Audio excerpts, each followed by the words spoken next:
check out this dope effect. If you guys want to know how to do this, stick around.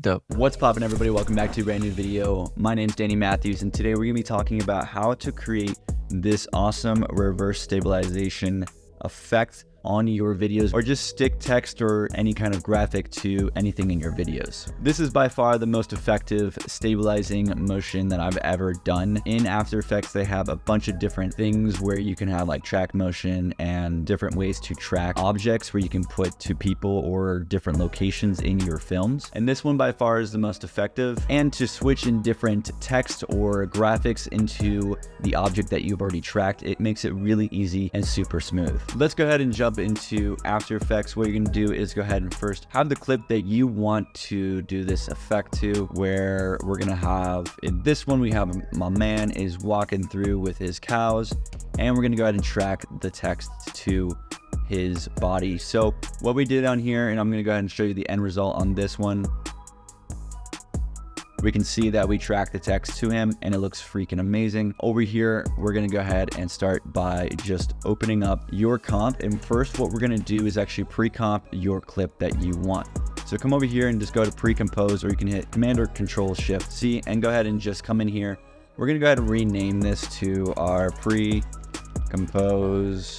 I'm just gonna call it pre-compose clip. You can call it whatever you want. We're gonna make sure that move all attributes into new composition is selected. Adjust composition during duration is also selected. Go ahead and hit OK. And then we go ahead and we have our pre-compose right here. And what we have to first do is go ahead and stabilize this.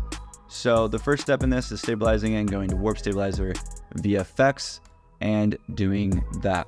We're gonna wait a little bit and make this thing just go for it and sit around and watch it as it does its thing. Side note on this After Effects Warp Stabilizer, it is way more effective in After Effects than it is in Premiere. So if you have a clip that is just not stabilizing well in Premiere, highly suggest bringing it into After Effects to get it done. So once we have this all stabilized, we can see that it does a pretty good job at stabilizing our clip here. And we're just gonna let it render in a little bit. In here, our first step that we're gonna actually go ahead and do is show our track points, because we want to see what we're tracking in this clip. So in our track point size, we're actually gonna boost this thing up to, like, I'm probably gonna do around 300. I don't want it too much. But we can see all of our track points, and there are tons of them everywhere. And our goal is to track it to a specific location. For example, we're doing the head with a head movement and moving with the body and all of that. So what we're actually gonna do is come in here and click and then drag and delete all of these points that we don't want. And all the points that we don't want is literally everything that is not connected to the head. This is like connected to the collar, so I let this one be, but we delete all those points, and make sure down here you actually have auto delete points across time selected, because that's gonna really help in our next step here. But what you wanna do is to have the best result. You can do it where you don't have all the points selected, and you may like leave like 1 or 2 points off. For example, something like this, where you have these points over here left. It's not going to give you the best result, and sometimes it gets a little bit wonky in our final result, and I'll show you what that looks like. For the entire clip, you're going to go through all of these points and go ahead and just clear them out. So it does auto delete most of them, so you don't have to do all of the hard work, but you do have to go through this clip and just find these points and go ahead and delete them. And so when you come through and you finish doing all of those, you also want to make sure that you get rid of these trouble points, which are these right here. If you zoom in on these, and you can see that this one actually shifts very aggressively, where it actually does like a drag. You can see at this point right here with this keyframe, how it is dragging and it's not stuck to specific location on the head, such as this green point. You're gonna go ahead and want to delete these, because these are gonna become problematic, because it's actually gonna move the entire frame and drag it and make it look like it's not stable at all.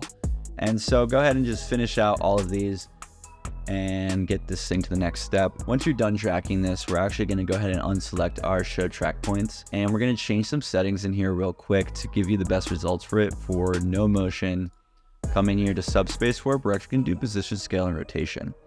From those, we're actually gonna come down here to object and change this to reversible stabilization. We're gonna go ahead and click on that. What it's gonna do is you're gonna see this kind of wonky effect where it is basically stabilizing to the key points that you have. So you can see that the head is very stabilized and everything else is just super crazy right now. And we're gonna go ahead and fix that by just creating an adjustment layer on here.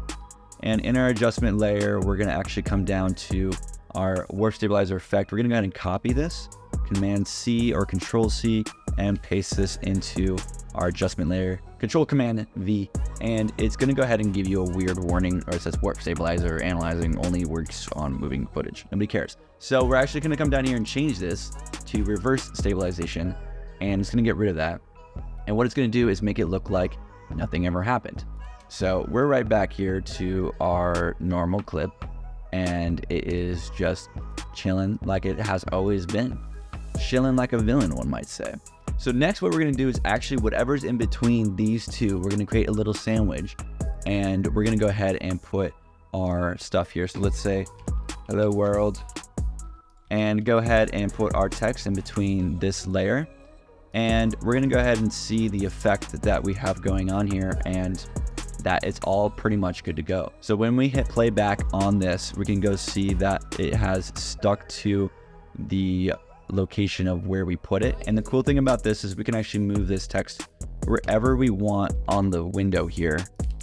So say we really want it above his head and we want it to be like the title intro or whatever, we can go ahead and just give it a color that's gonna pop out real quick. And I gave it a horrible font. Let's go ahead and even make it a bigger text. And so you have a lot more flexibility in what you have here and move it around to just different locations. And then you can go ahead and watch back your result here. So it's pretty simple, pretty straightforward. And you can literally put whatever you want here. You can put graphics, you can put multiple layers where you could just have tons of these text layers that are all gonna be tracked to this. So it's really awesome, especially if you wanna use any kind of cool like social media ideas where you're tracking like an iPhone to someone, or you're tracking text or graphics or whatever.